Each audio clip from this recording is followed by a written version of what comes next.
The instant the grid fails, the fundamental laws of survival invert. In the civilized era, light was synonymous with safety, order, and deterrence. Streetlights pushed back the criminal element, and a lit porch signaled a monitored home. In the post-collapse theater, however, light is no longer a deterrent. It is a coordinate broadcast. It is an explicit request for engagement. The first operational principle you must sear into your cortex is that your biological craving for illumination is now a fatal liability. You have spent decades conditioning your amygdala to associate darkness with the unknown and light with control. But this neural pathway is a confident mistake that will result in your elimination. When the baseline ambient light drops to near zero, the contrast ratio of even a single lumen becomes infinite relative to the void. A match struck 300 meters away does not merely illuminate the user's hands, it paints a thermal and visual target on their thorax and announces their resource status to anyone with a line of sight. You must understand that the human eye is a predator's scanning tool, specifically evolved to detect motion and breaks in contrast. When you introduce an artificial light source into a light-starved environment, you are not seeing more. You are effectively blinding yourself to the periphery while illuminating yourself for the audience. The psychological comfort you derive from that small circle of LED light is a placebo that trades critical situational awareness for a false sense of agency. Observers in a collapse scenario are not casual passers-by. They are static, their pupils are dilated, and they are hunting. They are operating on a caloric deficit which sharpens their focus on resource acquisition. Light indicates distinct human presence, and human presence implies supplies. There is no such thing as just checking the map or quickly finding gear without consequence. Every photon that escapes your immediate control is a data packet sent to the opposition. The tactical reality is that light travels faster and farther than sound, scent, or ballistics. You can be identified, tracked, flanked, and neutralized before you ever hear a twig snap. Therefore, the foundational habit of Light Discipline 2.0 is not a technique but a psychological purge. You must consciously suppress the reflex to illuminate the unknown. When a noise breaches your perimeter, the hand that instinctively reaches for a flashlight is a hand that has failed the survival calculation. You must embrace the darkness as cover rather than fearing it as an obstruction. Darkness is the only armor available to you that possesses zero weight and infinite coverage. To voluntarily strip it away is suicide. Your transition from a liability to an asset begins with the total rejection of casual illumination. If you cannot operate your equipment by touch, memory, and proprioception, you are not functional. You are merely waiting to be interdicted. The biological machinery of your survival is dictated by a single photosensitive pigment, rhodopsin. Often called visual purple, this chemical is the operational fuel for the rod cells in your retina, the sensors responsible for scotopic vision in low-light environments. You must treat rhodopsin as a finite critical resource that requires rigorous discipline to accumulate and an instant to destroy. In a fully lit world, your eyes rely on cones for color and detail, rendering rhodopsin inert. Once the sun drops, your body begins the slow chemical synthesis required to switch over to rod-dominant vision. This is not a switch. It is a loading bar that takes 30 to 45 minutes to complete. During this transition window, you are effectively blind to the nuances of the dark, operating at a severe sensor deficit. Every time you expose your retinas to a burst of white light, a smartphone screen, a lighter, or a careless flashlight sweep, you photo-bleach the accumulated rhodopsin instantly. You do not just lose vision for a moment, you reset that 45-minute clock back to zero. In a hostile environment, resetting your sensor lag is a death sentence because it leaves you chemically blinded while your adversary may be fully adapted. Reliance on low-grade consumer night vision optics is a confident mistake that will get you killed. While Gen 3 military phosphor tubes offer a significant advantage, the cheap digital IR units or thermal scopes found in civilian hands are battery-dependent crutches that sever your connection to the immediate environment. They create a false tunnel of clarity, obliterating your peripheral awareness and emitting a distinctive backsplash of light onto your face that acts as a beacon to anyone equipped with similar technology. Your primary optical system must remain the biological one. The human eye, when fully dark adapted, possesses a dynamic range and peripheral sensitivity that no battery-powered device can match in terms of reliability and energy independence. You must learn to trust the grainy, monochromatic input of your rods rather than seeking the high-definition comfort of artificial aid. To maximize this biological capability, you must understand the architecture of the retina. The fovea, the center of your vision, where you focus to read or identify faces, is populated almost exclusively by cones, which are useless in the dark. This creates a physiological blind spot in the center of your field of view at night. If you stare directly at a threat in the shadows, it will vanish. You must adopt the technique of averted vision, consciously looking 10 to 15 degrees off-center from your target to engage the dense concentration of rod cells on the periphery. You scan not by fixing your gaze, but by letting the image fall on the sensitive edges of your retina, detecting motion and contrast rather than detail. Furthermore, the maintenance of this sensor requires a chemical substrate. In a long-term collapse, a deficiency in vitamin A will physically dismantle your night vision capabilities. Your ability to see in the dark is not just a matter of habits, it is a matter of biology, requiring you to prioritize the consumption of organ meats or scavenge supplements to keep the rhodopsin synthesis engine functional. Without the chemical, the tactic fails. Your standard residential structure is, by design, a lantern. Windows, door jambs, ventilation gaps, and keyholes are all engineered to admit light, which means they are equally efficient at leaking it. In a grid-down scenario, a single candle burning in a living room can be detected through a curtain gap from hundreds of meters away by a specialized observer. You must treat your shelter not as a home, but as a sensitive compartmented information facility, SCIF.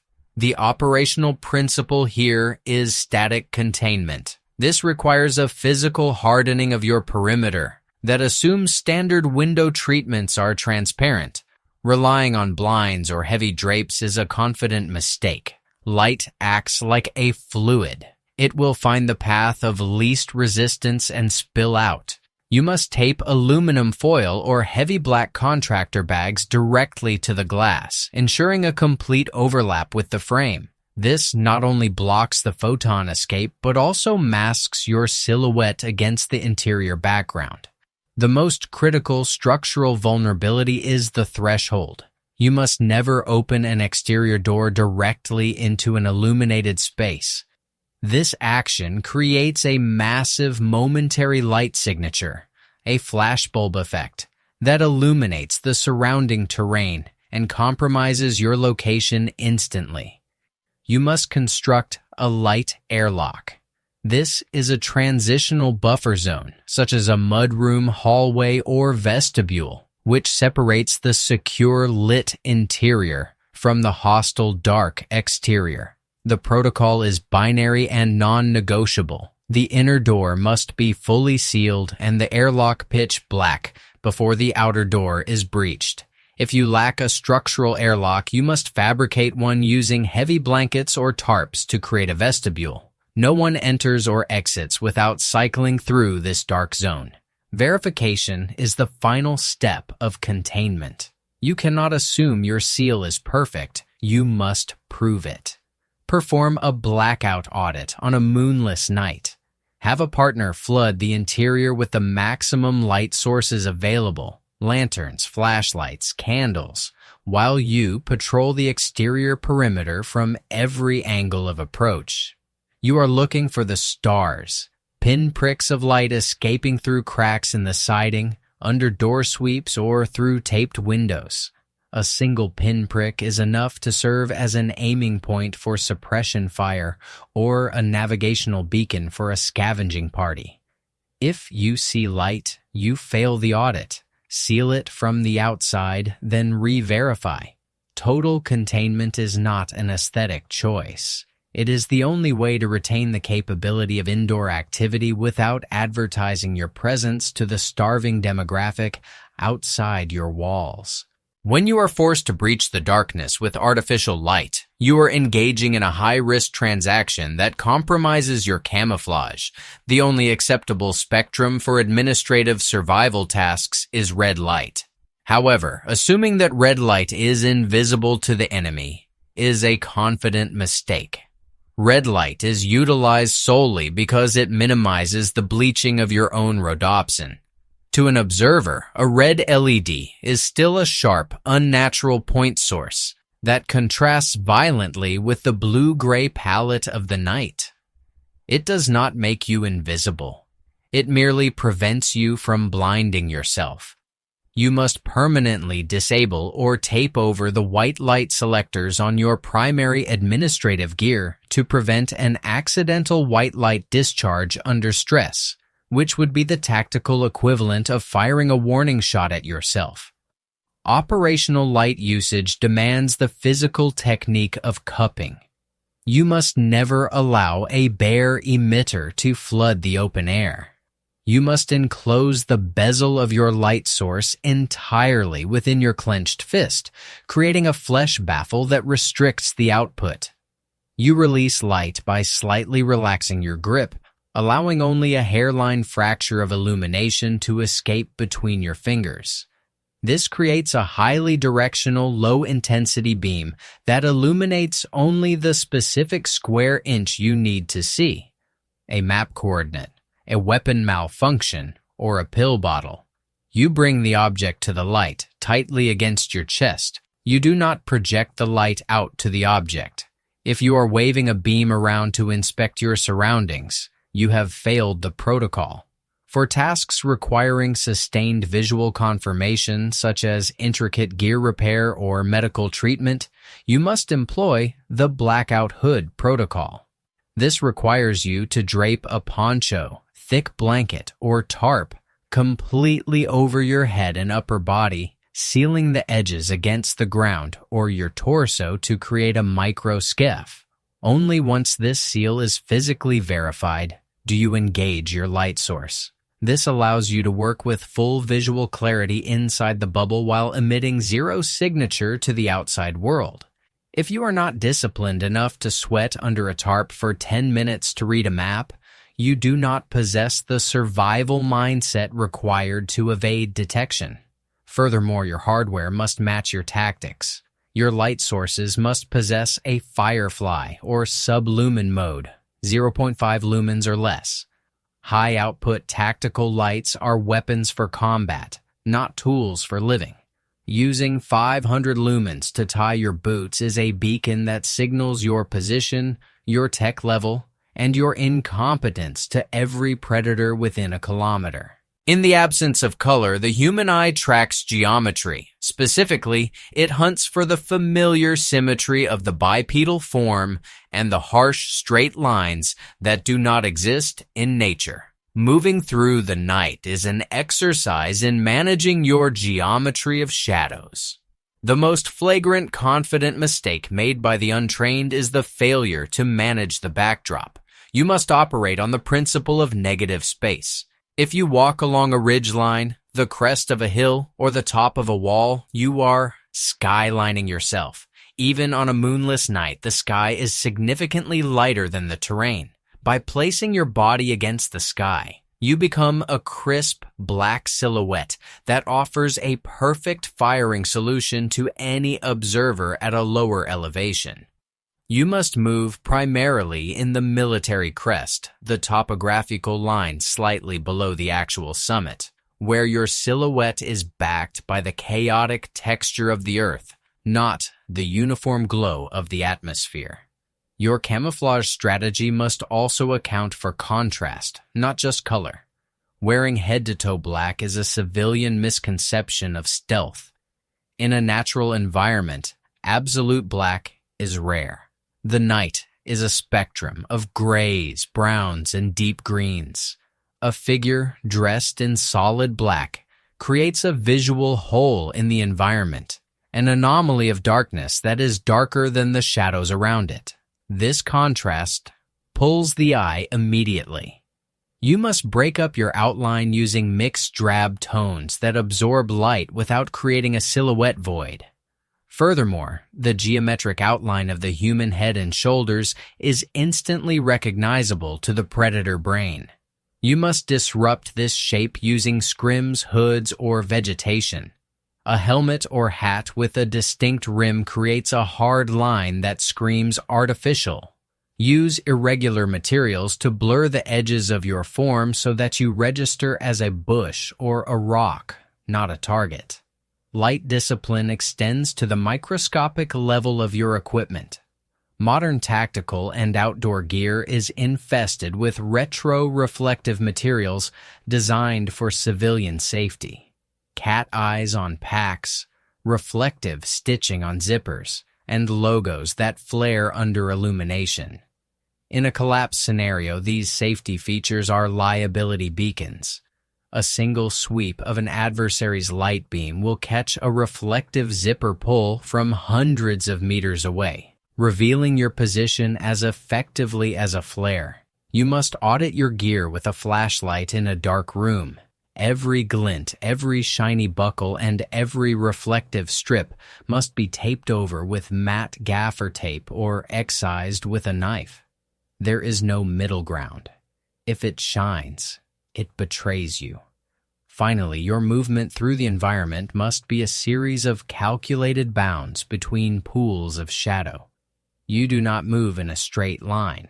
You flow from one area of high contrast absorption to another. Before you leave a shadow, you scan the next destination and the route to it. If the route forces you to cross an open area with a uniform background, like a road or a light-colored field, you must alter your geometry. Crouch, crawl, or wait for cloud cover. Remaining upright and walking across a light-colored surface is a declaration that you do not believe there is a threat. If you are wrong, you will not have the opportunity to correct the error. You must visualize yourself constantly from the perspective of the enemy's optics. If you cannot justify your position relative to the background, you are already exposed. The final frontier of light discipline is not technical. It is psychological. You are a creature of the light, biologically wired to rely on visual input for 80% of your threat assessment. When that input is severed by the absolute darkness of a grid-down environment, your brain enters a state of sensory panic. It attempts to fill the data void with hallucinations, forcing patterns into the noise, a phenomenon known as pareidolia. You will see figures in the trees and movement in the dead static of the night. If you react to these phantoms with a weapon light or a panic shot, you reveal your position to the real threats waiting in the silence. The operational principle here is sensory shift. You must consciously deprioritize your eyes and promote your secondary sensors, hearing and proprioception. In the void, your ears become your primary radar. You must learn to distinguish the rhythmic, organic crunch of a footstep from the chaotic rustle of wind. You stop to listen not as a pause in movement, but as an active scanning phase. To survive the void, you must embrace a degradation of operational tempo. The modern urge to rush is a confident mistake that leads to injury and detection. You cannot move through a dark environment at the same speed you move through a lit one. You must adopt the fox walk, rolling the foot from the outside edge to the inside, feeling for twigs and debris before committing your weight. This is slow, agonizing work. It requires you to accept that crossing 100 meters may take 20 minutes. If you try to force speed without vision, you will trip. You will break noise discipline, and you will signal your incompetence. You must navigate by memory and touch, building a mental map of your domain so detailed that you can locate your primary defensive positions and medical supplies without a single photon of aid. The ultimate goal of Light Discipline 2.0 is to become comfortable in the abyss. While the unprepared masses are huddled around dying fires, paralyzed by the fear of what lies beyond the flickering light, you must be the thing that moves freely in the shadows. You do not survive the darkness by fighting it with batteries. You survive by becoming a part of it. When the lights go out for the last time, the darkness is not an empty space. It is a cloak. It is a shield. It is your domain. Wear it, or die exposed in the light.